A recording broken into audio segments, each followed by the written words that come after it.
Hey guys, it's Fallen here. I'm going to be going over Fury Warrior for patch 9.0.5. For starters, a little bit about me. I've been a Warrior main for roughly 10 years, and currently I've achieved Keystone Master before 9.0.5 patch, and I am 6 out of 10 Mythic. I'm ranked 551 in the world for Heroic Castle Nathria, and ranked 649 for Mythic. This is the first tier that I've tried to push for Cutting Edge and would really like to achieve it. So without further ado, let's jump into Fury Warrior. Alright, so let's go over Covenants. There are two main choices you can take for Fury Warriors, one being Venthyr and the other one being Night Fae. I have played both in Raid and in Mythic Plus, and I am currently playing Night Fae. I would say the default choice you should make for Fury Warrior should be Venthyr. Venthyr is a strong single target DPS and exceeds well in the execute phase of fights. Target swapping as Venthyr is not punishing for your DPS, and you should be trying to target swap to Condemn Snipe. Night Fae, on the other hand, encourages a slightly more selfish gameplay style because of our talent choices for Raid. In Mythic Plus, both Covenants are viable, but the playstyle will differ even more than in Raid. In Mythic Plus, you will see more consistent damage throughout your pulls as Venthyr, whereas Night Fae, you are looking for more front-loaded burst. Now that we know the damage profiles for both Covenants, we can pick which one better suits our playstyle, and then we can jump into the soulbinds and conduits. Okay, so let's say you picked Venthyr for your Covenant. Your main soulbind of choice is going to be Nagia, and just for the basics, your Endurance and Finesse Conduit are always going to be the one that reduces the cooldown of Enrage Regeneration and the one that buffs your Rallying Cry. That will be for all Covenants across the board. Now, your Potency Conduit, you're only going to be able to get one for your best in slot Soulbind, and you are going to go with the Condemn increases the Condemn damage. You're going to go with Ashen Juggernaut. It's just going to keep stacking up, and that's very easy to maintain that buff with Condemn only having a 4-second cooldown. Now for the bottom of the tree, we're not going to go for double potency, we're going to go for Dauntless Duelist. This is going to give the first enemy you damage in combat is marked as your adversary, giving you a 3% damage buff to them, and they deal 1.5% less to you. This is just a flat 3% damage buff, it's great for single target.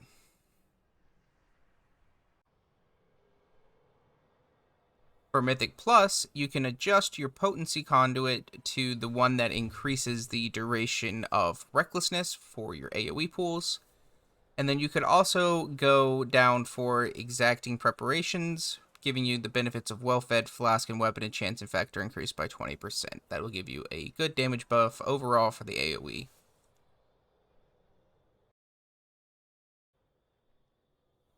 The main differences that we'll start to see between the two Covenants are going to be the talent choices we're going to pick. So let's go over Venthyr first.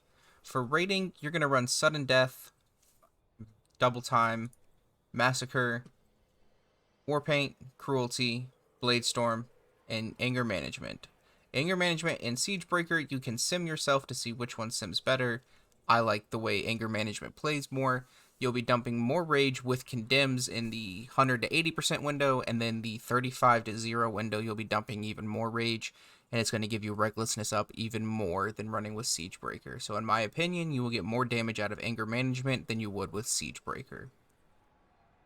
Now, for your Mythic Plus, or heavy AoE fights, we're not going to take Sudden Death, we're going to take Fresh Meat. So that way Bloodthirst will always enrage us. That way we can go into Enrage and then start condemning right away. Mythic Plus, you'll run Stormbolt. You're going to keep Massacre for Mythic Plus Condemn. Warpaint, Cruelty, Bladestorm stay the same. And then here you can run Anger Management or Siegebreaker. Anger Management is going to be better in Mythic Plus because Siegebreaker will only go off of your Meat Cleaver stacks to hit 5 targets, but Bladestorm hits 8. So if we're running Anger Management, if you're dumping enough rage in your pools with Condemn, you should be able to get your Recklessness every pool. If you don't have it every pool, you'll 100% have Bladestorm for the pools you don't have. Your Legendary you're going to pick is going to be Signet of the Torrent Kings. It can go on wrist or finger. The advised spot to craft this is going to be on the finger. And for Fury, your best stats are Haste Mastery. But as always, sim yourself first to see what your best stats are. But for the legendaries, you should just go with your basic stats, which is going to be your haste and your mastery. And then for your gear after that, you're going to sim yourself.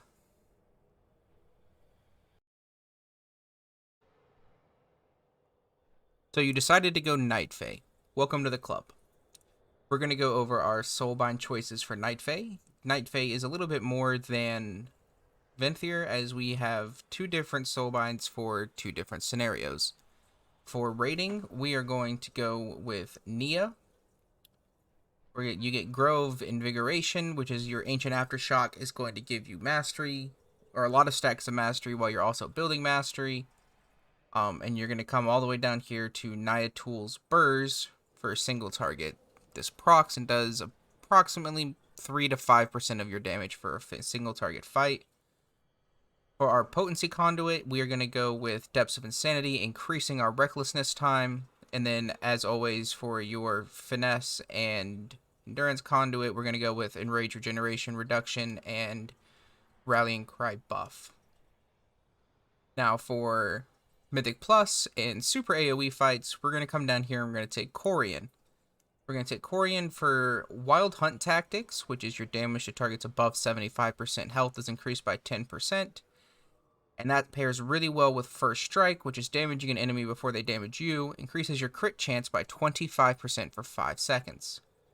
You're still going to go with Depths of Insanity for Recklessness 26% longer, and then you're going to go with the Rallying Cry buff and the Enrage Regeneration Reduction. This tree synergizes really well for Mythic Plus because when you hit something when you pull something, it's going to be above 75% health, so you have a 10% DPS increase.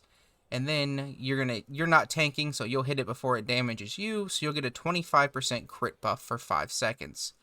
So our playstyle differs from Venthyr because Venthyr, you're going to, when you pull, you're going to build up, get enraged, and then start dumping cooldowns. For Night Fae, our job is to hit it and go. The downside to this is tank aggro. If you're running with lower gear tanks or tanks that aren't ready for it, you're going to pull a lot of aggro off the tanks because you're going to be doing a lot of damage really fast. First Strike is a 25% crit buff, where Recklessness is only a 20% crit buff, but Recklessness also generates Rage. So pretty much what you're going to do is go in, get enraged, and just slam your Blade Storm. Or if you don't have Blade Storm up, you're going to slam your Recklessness. And again, you're going to run the same legendary, which is Signet of the Torrent King. So when you hit that Recklessness, you might get a Blade Storm, or you'll get a 20% Avatar buff. And when you hit your Blade Storm, you're going to get Recklessness, which is going to be 20% crit. Or you're going to hit Avatar, which is going to be huge, just 20% flat damage buff. So our damage profile is very front-loaded with Night Fae compared to Venthyr, where Venthyr is going to be Condemn at the beginning, Condemn at the M. You'll be sniping Condemns throughout Mythic Plus pools, where in Night Fae, it's just hit it and go. And just, it's going to die fast, so you don't have to worry about it. If your tank pulls an extra mob in, you can Whirlwind it and reproc that First Strike buff to continue that 25% damage increase buff going. If your tank pulls more than 5 targets and you don't proc Blade Storm, Whirlwind will then hit another target later and you can reproc it. If they pull 5 targets, you can Whirlwind Rampage into it, and then you can Blade Storm, and then you'll reproc that 25% crit buff. If they pull more than 8, you have a chance to reproc it in the middle of the pool. So this build synergizes really, really well for Mythic Plus, and because of Nia's Tool's Burrs, we actually sim maybe about 1 or 2% higher than we will in single target than we will in Condemn, but it's because we are running a different talent build. Our talents for single target, we're going to run Sudden Death. So in raids, we're going to run Sudden Death, Double Time, and we're not going Massacre because we don't have Condemn. We're going Frenzy, right?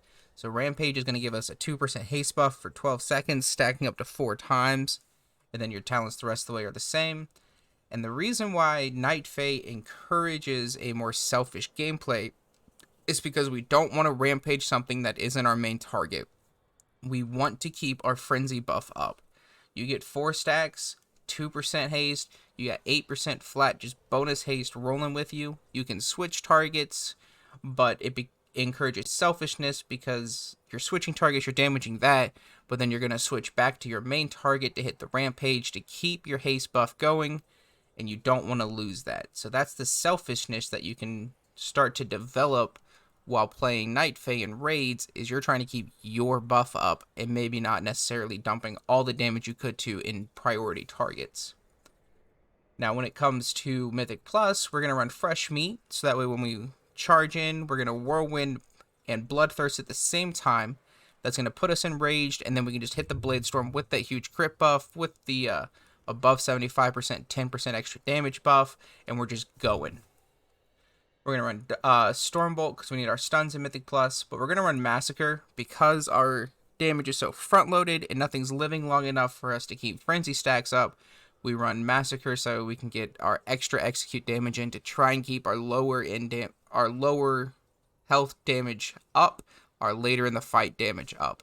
And then again, Warpaint, Cruelty, Blade Storm, Anger Management.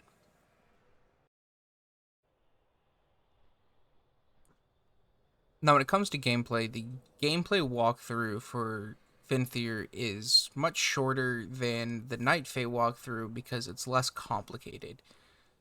The main thing you're worried about is condemned damage is so much of your damage. So when you're doing, let's say, Mythic Plus, and you're running Fresh Meat, you're going to charge Whirlwind, Bloodthirst. We're going to be enraged. You can go into a Condemn. It's going to hit all the targets that it can hit, and you're going to then you'll be able to rampage. You'll be enraged again, and you want to dump Condemns as you can. You want to work on doing Condemns from 100 to 80% mob health, and then 35 to 0% mob health. Tabbing, targeting, condemning where you can. Now, between that 80 and 35, that's where we can start working in our Blade Storms. Blade Storm does a lot of damage, but we want to get our condemn damage. We want to get the value of having condemn out there. So we're going to start pools with condemn. Middle of pools are going to be our Blade Storms, our Rex to proc Blade Storms. The end of pools are going to be our condemns. A new target comes in, we can condemn it while it's above 80% health and cleave it into the middle health targets. And when the other targets are below 35% health, we can condemn them, cleaving onto the targets that are in the middle of the health. So we're going to be target swapping a lot. We're going to be target swapping to proc our Fresh Meats, target swapping to proc to use condemn more. And that's mainly the difference between Night Fae and Venthyr, is we're way more focused on where we can get value out of our Condemn. Condemn does more damage. Condemn also puts an Absorb Shield on you, so any splash damage spells that they cast on you, because they cast random spells in Mythic Plus on different people, you've got small Absorb Shields, you're not going to take as much damage. You're going to have Fresh Meat, you're going to be enraged all the time, so you're getting the full value of Warpaint, taking 10% less damage while you're enraged. It's kind of a go spec, but it's go throughout the whole time. You're always looking to see where you can proc condemns, when is it safe to Blade Storm where you're not missing condemn damage.